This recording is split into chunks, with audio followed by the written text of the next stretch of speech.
La residencia de los Mendoza no era un hogar, era una declaración de principios arquitectónicos.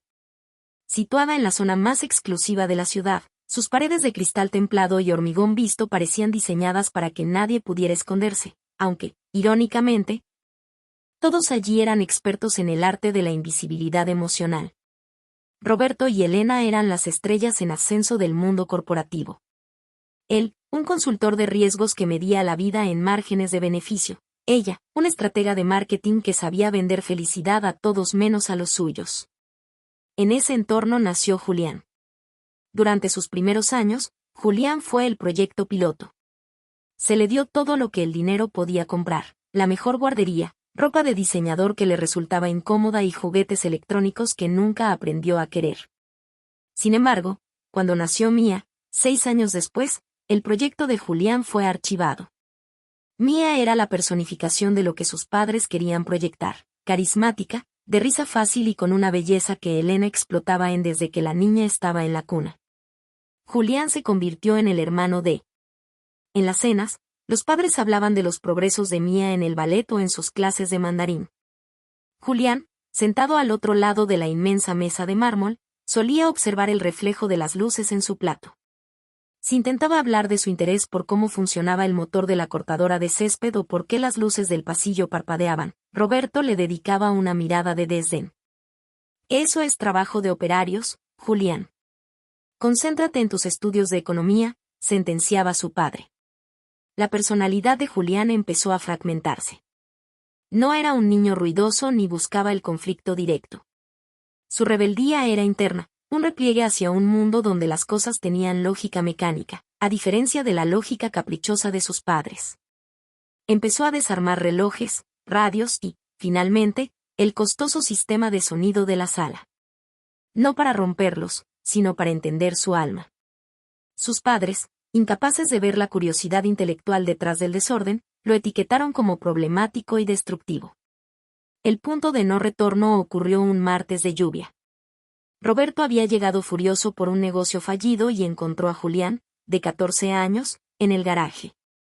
El chico había logrado abrir el capó del coche de lujo de su padre y estaba intentando limpiar los contactos de la batería. Tenía las manos negras de grasa y una mancha de aceite en su camisa de uniforme escolar. ¿Pero qué demonios crees que haces?, gritó Roberto. Ese coche vale más que todo lo que harás en tu vida. Julián no se asustó. Simplemente dejó la llave inglesa sobre el motor y miró a su padre con una frialdad que heló la sangre de Roberto. Solo quería que arrancara mejor. El sonido del motor no es limpio. Pero tienes razón, papá. Todo en esta casa se mide por lo que vale, no por lo que es.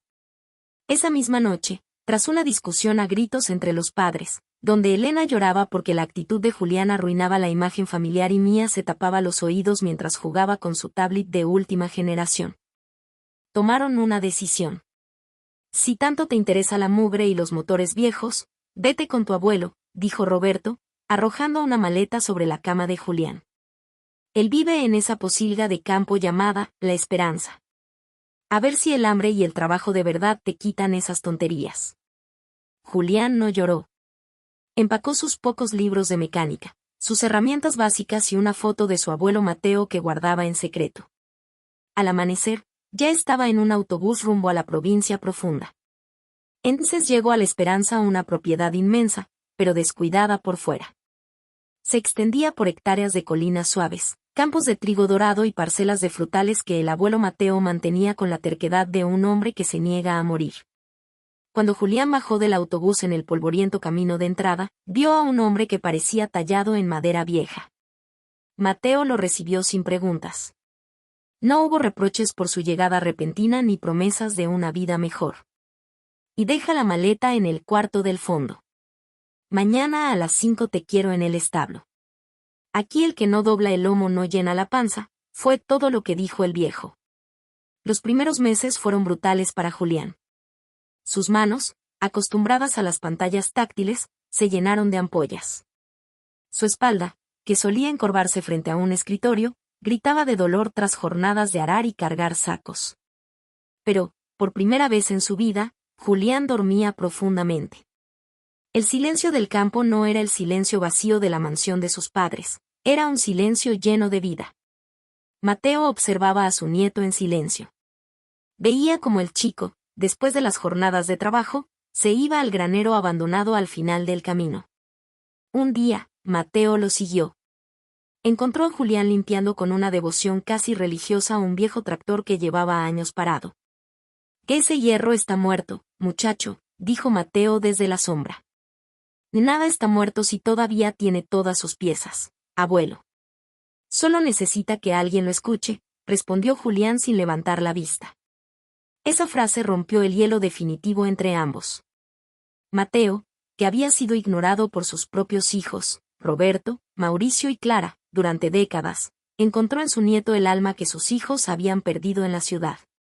Un año después de su llegada, cuando Julián ya hablaba con la cadencia pausada de la gente del campo y sus hombros se habían ensanchado, Mateo decidió que era hora. Lo llevó a un cobertizo oculto tras una densa cortina de yedra y matorrales. «Tus tíos y tu padre creen que soy un viejo loco que se gastó la herencia en vino y malas decisiones», dijo Mateo mientras abría el candado oxidado. «Pero yo sé que la moneda se devalúa y el papel moneda es fuego. La verdadera riqueza es la tierra, y la belleza que sobrevive al tiempo». Al abrirse las puertas, la luz del atardecer iluminó dos formas esculturales bajo lonas grises. Julián contuvo el aliento mientras Mateo retiraba las telas. Allí estaban, un Mercedes-Benz 300 SL Gullwing de 1954, con sus icónicas puertas de ala de gaviota, y un Jaguar E-Type de 1961 en verde británico de carreras. Los coches estaban completos, pero el tiempo y el polvo les habían arrebatado el brillo. Eran piezas de museo, valoradas en millones de dólares, escondidas en medio de la nada. «Fueron mi pasión secreta», confesó Mateo. «Los compré cuando el negocio del grano iba bien, antes de que tu padre y tus tíos empezaran a pedirme dinero para sus startups y sus vidas de lujo. Los escondí porque sabía que, si los veían, los venderían para comprarse un apartamento en Miami o un reloj de platino. Ahora son tu escuela, Julián. Si los haces rugir de nuevo, entenderás lo que es la verdadera excelencia». Los siguientes años fueron una odisea de ingeniería. Julián escribía a proveedores de piezas clásicas en Alemania e Inglaterra. Aprendió sobre carburadores Weber, sistemas de inyección mecánica y cómo tratar el cuero original. Mientras tanto, sus padres enviaban de vez en cuando un correo electrónico frío: «Esperamos que te estés portando bien. Mía ganó el concurso regional de equitación. Saludos». Julián ni siquiera respondía. Estaba demasiado ocupado devolviéndole la vida a un motor de 6 cilindros en línea. Mientras Julián y Mateo creaban un vínculo inquebrantable, en la ciudad las cosas empezaban a agrietarse. Roberto y sus hermanos, Mauricio y Clara, se habían acostumbrado a un ritmo de vida que sus ingresos reales ya no podían sostener. Mauricio se había metido en inversiones dudosas en criptomonedas que resultaron ser una estafa. Clara había pasado por 3 divorcios costosos, y Roberto, ante la crisis del mercado inmobiliario, veía cómo su empresa se desangraba. En sus reuniones familiares, el tema siempre era el mismo: la esperanza. «Que esa tierra vale una fortuna por su ubicación estratégica cerca de la nueva autopista», decía Mauricio, bebiendo un whisky caro que no podía pagar. «El viejo está sentado sobre una mina de oro y se niega a vender. Y tiene a Julián ahí, probablemente lavándole el cerebro», añadía Clara. «Ese niño siempre fue extraño. Seguro espera quedarse con un pedazo». «Y no se preocupen», sentenciaba Roberto. «Papá no durará para siempre. Y por ley, nosotros somos los herederos legítimos. Julián es solo un ocupante temporal». Para ellos, su padre ya estaba muerto en vida. Solo era un obstáculo legal entre ellos y el dinero que necesitaban para mantener sus fachadas. El final llegó en otoño. Mateo, que ya pasaba de los 80, se sentó en su mecedora frente a los campos que Julián ahora administraba con eficiencia moderna.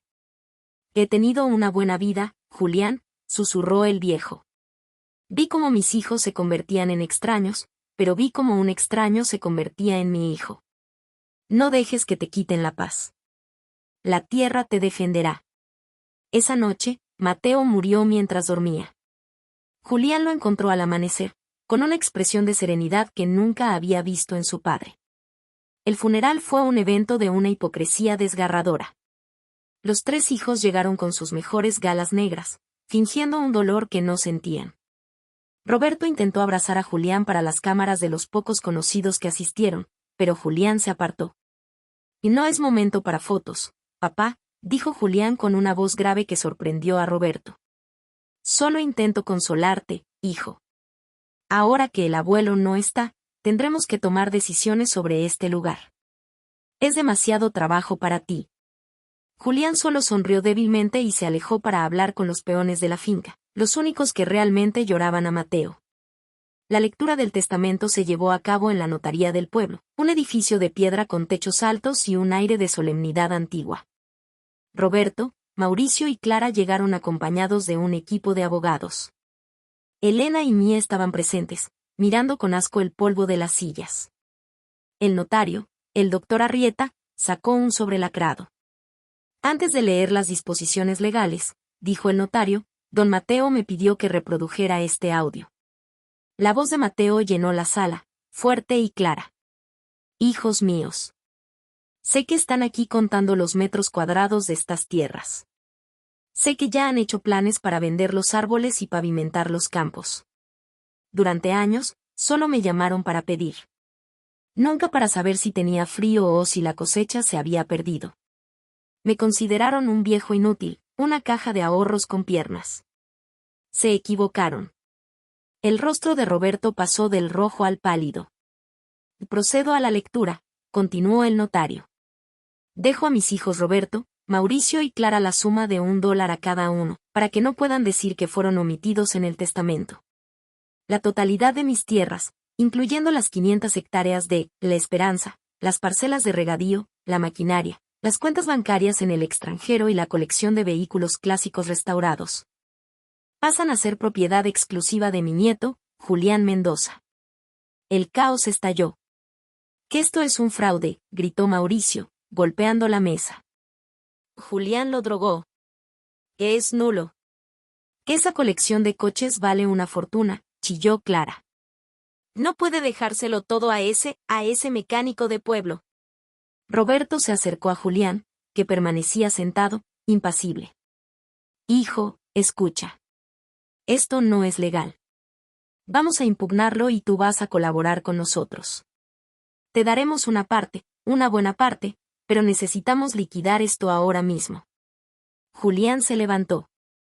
Parecía mucho más alto que su padre, no solo por su estatura física, sino por la dignidad que emanaba. «Y no hay nada que impugnar, Roberto». El abuelo pasó los últimos 5 años registrando sus facultades mentales. Cada céntimo que usaron de él está documentado como adelanto de herencia. Lo que queda es para quien trabajó la tierra. Y sobre los coches, no están a la venta. Son el recordatorio de que algunas cosas, con cuidado y amor, pueden durar para siempre. Algo que ustedes nunca entendieron. Los hijos de Mateo intentaron pelear en los tribunales durante 2 años, gastando lo poco que les quedaba en juicios perdidos. La voluntad de Mateo era un búnker legal inexpugnable. Julián transformó La Esperanza. No vendió ni 1 metro cuadrado. En cambio, creó una cooperativa donde los trabajadores del pueblo eran socios. Los campos de frutales se convirtieron en el referente de agricultura orgánica del país.